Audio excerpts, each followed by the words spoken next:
नमस्कार दोस्तों, मैं हिम्मत। मेरे चैनल हिम्मत LLB लॉ में आपका स्वागत है। दोस्तों, आज की वीडियो में हम बात करेंगे राज कुंद्रा के जो पोर्नोग्राफी है उसके बारे में। हम सारी बातें कानून से संबंधित बातें करेंगे। जिस तरह से आजकल वीडियो में छाया हुआ है कि पोर्नोग्राफी के मामले में राज कुंद्रा को मुंबई पुलिस ने गिरफ्तार किया है और उससे मुंबई पुलिस पूछताछ भी कर रही है और कई मॉडल्स के नाम भी सामने आए हैं। और शिल्पा शेट्टी के जो पति हैं राज कुंद्रा, यह वीडियो बहुत ही ट्रेंड में चल रहा है। क्या मामला है, कानून की दृष्टि से हम ये सारी बातें जानेंगे।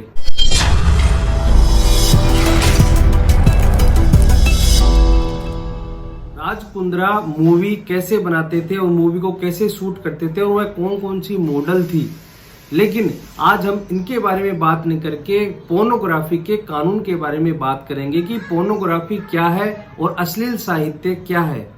आज हम बात करेंगे कि आईपीसी यानी भारतीय दंड संहिता की कौन कौन सी धाराएं इसमें लगेंगी और इंफॉर्मेशन टेक्नोलॉजी एक्ट की कौन सी धाराएं इसमें इन्वॉल्व होगी। इसके साथ ही जो धाराएं हैं इनके बारे में मैं आपको वन बाय वन बताता चलूंगा। पहली बात तो ये है कि जब भी कोई व्यक्ति अश्लील साहित्य बनाता है तो आईपीसी की धारा 292 में अश्लील साहित्य को परिभाषित किया गया है। यह परिभाषा थोड़ी कठिन है, तो आपको ध्यान से समझना होगा कि कौन सी अश्लील है और कौन सी अश्लील नहीं है। पोर्नोग्राफी कंटेंट को अपने पास रखना और बनाना अपराध है। इसके साथ ही किसी महिला का पोर्नोग्राफी कंटेंट बनाना, इसमें बहुत सी धाराएं हो और उसमें सजा का भी प्रावधान दिया गया है। एक उदाहरण के तौर पर मान लीजिए कि कोई महिला है, अगर वह सहमत नहीं है तो वह रेप की कोटि में आएगा। लेकिन राज कुंद्रा वाले मामले में वह महिला सहमत थी, लेकिन उसे शेयर करने के मामले में उससे सहमति नहीं ली गई थी।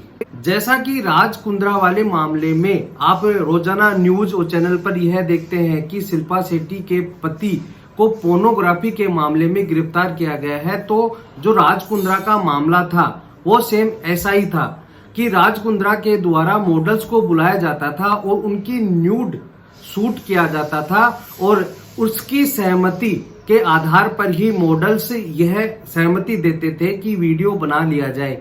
लेकिन उन वीडियो को सोशल प्लेटफॉर्म पर शेयर करने की उनकी मॉडल्स की सहमति नहीं थी और उनकी बिना सहमति के राज कुंद्रा ने एक व्हाट्सएप नंबर पर उस वीडियो को सेंड कर दिया और वह इंग्लैंड से जुड़ा हुआ था और इंग्लैंड के व्यक्तियों ने उसे पोर्टल पर ऑनलाइन शेयर कर दिया। इस कारण पोर्नोग्राफी कंटेंट का मामला बनेगा। तो यह आईपीसी के सेक्शन 354C का अपराध होगा। साथ ही आईपीसी के सेक्शन 509 का भी इसमें अपराध माना जाएगा, क्योंकि इसमें किसी महिला के निजता का शोषण हुआ है। पोर्नोग्राफी कंटेंट को शेयर करना आईपीसी के सेक्शन 292, 293 और 294 में दंडनीय अपराध है। साथ ही इंफॉर्मेशन टेक्नोलॉजी एक्ट की धारा 67A के तहत भी यह कानून की परिभाषा में आएगा। अब हम इन धाराओं को एक एक करके समझाएंगे कि इनमें क्या सजा है और क्या जुर्माना दिया गया है। सबसे पहले तो हम बात करेंगे इंफॉर्मेशन टेक्नोलॉजी एक्ट की धारा 67A के बारे में।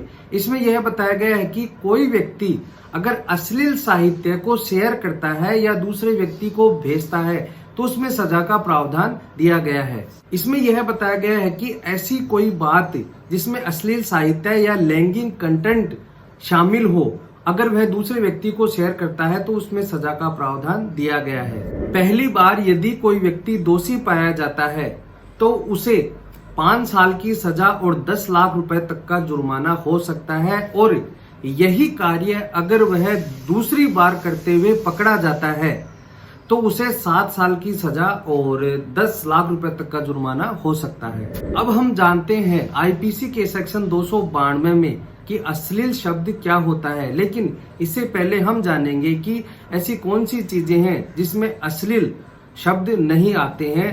अगर हम इसके अपवाद में जाते हैं तो यह धारा लागू नहीं होगी। जैसे किसी book, paper, pamphlet, representation, drawing, painting, अगर यह लोक हित में है और साबित कर दिया जाता है तो यह धारा लागू नहीं होगी।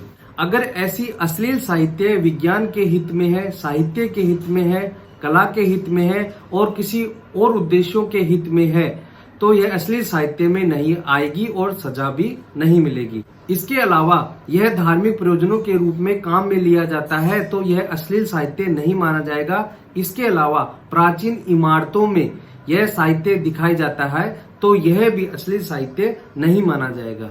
यह अश्लील साहित्य यदि किसी मंदिर में उत्कीर्ण है या किसी प्राचीन रथ में उत्कीर्ण है या फिर किसी मंदिर में यह अश्लील साहित्य अगर दर्शाए गए हैं तो कानून की नजर में यह अश्लील नहीं है। मैं आपको बता दूं कि आईपीसी के सेक्शन 292 में क्या सजा हो सकती है यदि कोई व्यक्ति ऐसा कंटेंट तैयार करता है, अश्लील साहित्य करते हुए पकड़ा जाता है तो आईपीसी के सेक्शन 292 के तहत उसे 2 साल की सजा हो सकती है और 2000 रुपए जुर्माना भी हो सकता है। और यही कार्य करते हुए अगर वह दूसरी बार पकड़ा जाता है तो उसे 5 साल की सजा और 5000 रुपए तक का जुर्माना भी हो सकता है।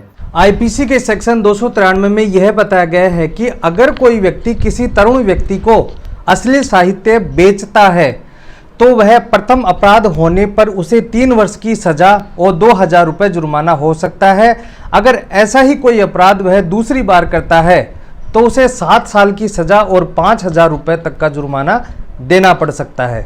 आईपीसी के सेक्शन 294 में यह बताया गया है कि अश्लील कार्य और गानों को करने पर 3 माह की सजा और जुर्माना अथवा दोनों हो सकते हैं। इसके अलावा एक और धारा है आईपीसी के सेक्शन 509 में किसी महिला की लज्जा को भंग किया जाता है तो उसमें 3 वर्ष की सजा का प्रावधान दिया गया है। तो दोस्तों आज के लिए इतना ही। आपको समझ में आ गया होगा कि राज कुंद्रा वाली जो मामला है उसमें कौन कौन सी धाराएं लगाई जा सकती हैं। और वीडियो अच्छा लगा हो तो प्लीज़ इसे लाइक और शेयर जरूर करें ताकि ऐसे ही वीडियो आपको मिलते रहें। धन्यवाद।